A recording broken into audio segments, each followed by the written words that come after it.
he could make you disappear. I mean, that sounds like you're saying he would basically have you killed. Who knows? Who knows? We were just scared. I wouldn't be shocked if I'd seen what happened to Cassie. We couldn't do because we were terrified of Sean. A lot of rumors that he may have had some involvement in Kim's death. What do you feel about those rumors? I don't know. I can't answer that question. If you were called to testify against him, would you do that?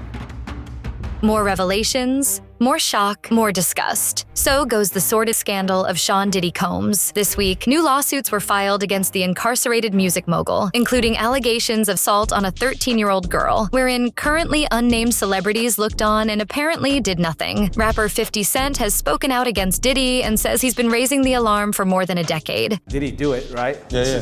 I know you've been heavy on social media talking about it. He did it. And I'm the only one who's been vocal about this long before it actually. Oh, you've been saying this for a long time now. So now it's coming out like crazy. I mean, but I also didn't participate. I also didn't go to those parties. Yeah. So a lot of the celebrity culture that you don't hear saying anything is because they participated. In an Uncensored exclusive, Piers Morgan interviews Diddy's former makeup artist, Mylah Morales, who opens up on the hostile working environment he created and the trauma she still carries to this day. Why are you that surprised about these allegations? For me, it's like it's just reliving the whole situation over again. You know, I blocked that.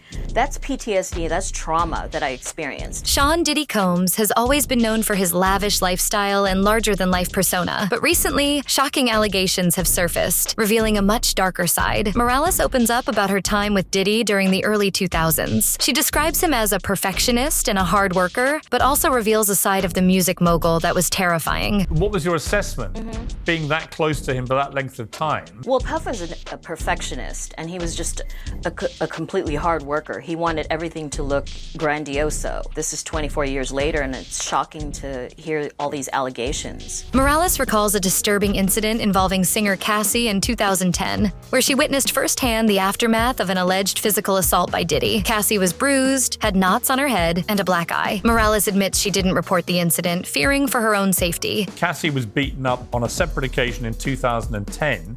You took her in, you said. We didn't even want to go to hospital, so I had a doctor friend of mine come and take a look at her. She was badly bruised, had knots on her head, and a black eye. We were scared.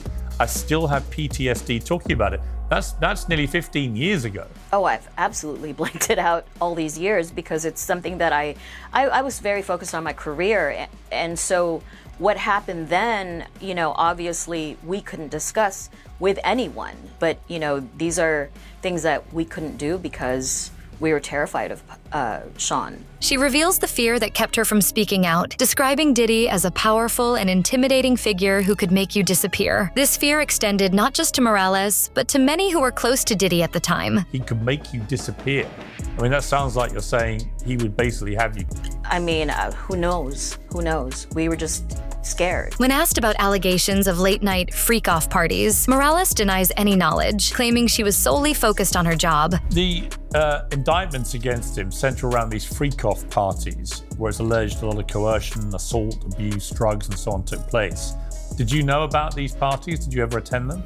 Absolutely not. I mean, I was there just to do my job, and I don't know anything about those parties. Like, I'm actually in shock to hear about them at this point. However, the disturbing details and recent allegations paint a different picture of what may have happened behind the scenes. As these allegations continue to surface, Diddy's children have spoken out, defending their father and expressing sadness over the situation. But with an FBI investigation underway, the future looks uncertain for the music icon. In the end, Morales shares her biggest regret not coming forward to authorities in 2010. Mylah, just, I mean, what's your biggest regret with all this, given what's now been coming out? My biggest regret is not coming forward to the police about what happened in 2010. If you were called to testify against him, would you do that? I don't. No. Now, as the world watches, the truth behind these allegations may finally come to light. What do you think about these shocking revelations? Do you believe there's more to the story? Let us know in the comments below.